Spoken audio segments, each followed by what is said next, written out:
Hi everyone, today we're going to read The Cool Bean, and this is another story from Jory John and Pete Oswald, the creators of The Bad Seed, and we also already read The Good Egg from them. So today's story goes out, a special shout out to Mrs. McClellan's kindergarten class. The Cool Bean. There is our title page, which tells us the story title, author and the illustrator and the publisher, and we get some picture that gives us a clue of what's going to happen in this story, so you can see our cool beans. He looks pretty cool, doesn't he? Watch out, here comes the cool beans. The cool beans. They're the cool guys. Everybody's pointing at him. Oh hey, check out how they move. Look at the way they swagger. Notice their sunglasses. Yow. The cool beans are known all over school, from house to house, across town, beyond county lines. There they go.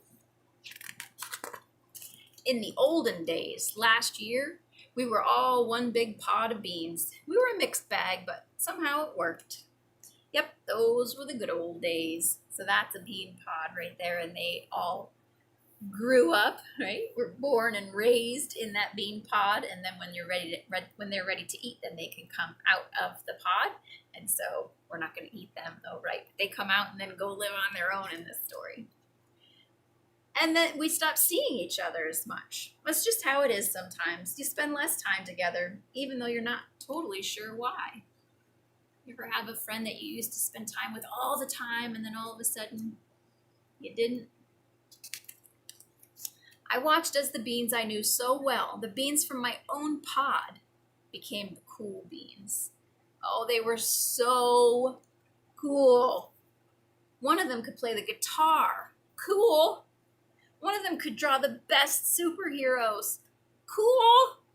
One of them could jump higher than any bean I'd ever known. Cool. Me? Well, I mostly stayed the same. Sure, I made some small changes. I wore sunglasses. Too big. I slicked my hair back. Too slick. I strutted around. He stubbed his toe while he was trying to strut. I swaggered. Oh, but he fell. He's having a hard time. I was still picked last for everything. My clothes never seemed to fit. I snorted when I laughed. I walked into stuff. I was an uncool bean for sure. I started thinking of myself as just a common bean with no special skills. I couldn't compete, so I didn't even try. I'd never be a cool bean.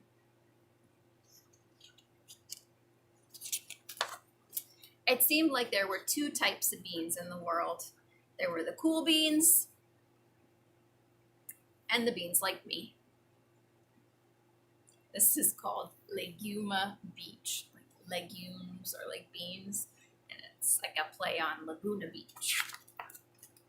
The days all blended together. I lived my life and things were just okay. I took tests and ate lunches and mostly kept to myself. He's back there all by himself. The cool beans continued being cool. I mean, sure, I missed them a bit, but it's not like I was going to say anything. I felt like all that coolness had gotten in the way of our friendship, and that's how it went. Until one day, I was in the cafeteria. I dropped my lunch on my loafers. Oh, no, not again.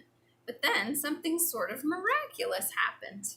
Out of nowhere, one of the cool beans helped me clean it up. He didn't even say anything. He just gave me a nod. That was it. That was very nice of him, wasn't it? Later, I was out on the playground. I tripped and scraped my knee and maybe cried a little bit, and everybody saw it. Another one of the cool beans came to my side, and without a word, he dusted me off. Very nice of him, wasn't it? That afternoon, I was sitting in class. I wasn't really paying attention. I didn't notice, but our teacher had called on me.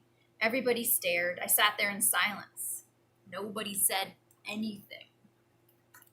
And then everybody just laughed at me. That was it. After today, I was officially a has-been. I was embarrassed. But then one of the cool beans stood up and came over to me. Everybody watched. She leaned in close and whispered, "Hey, the teacher asked you to read from page 32. Then she gave me a quick wink and went back to her seat. It was a small gesture, sure, but it was also everything. The book he's reading is called The Great Gatsby. It's a play on The Great Gatsby. So again, very nice, right? A simple thing that makes him really cool is that he was nice. I walked home with a goofy smile on my face. I smiled all the way through dinner. There's his family. That day made all the difference. It was a day that could have been really bad if not for the kindness of a few cool beans. It gave me a shred of confidence, and that shred of confidence has continued to grow. He's so confident he got up to the top of the jungle gym. Somebody had my back. Or a few somebodies. Right? They're going to help him out and stick up for him. After that, I started hanging out with the cool beans again. They said, "How have you been? Get it? How have you been?" Not all the time, but sometimes. At lunch, after school, even on the weekends. Throughout all of this, I realized that it's not about how you look or any of that other silly stuff. It's about a wink or a nod or a smile at just the right moment. It's about dusting somebody off, helping them up again, and pointing them in the right direction. "You need a hand?"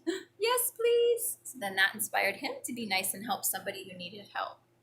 Now that's cool, right? The cool kids are the nice kids. Go be nice to somebody today. See you guys.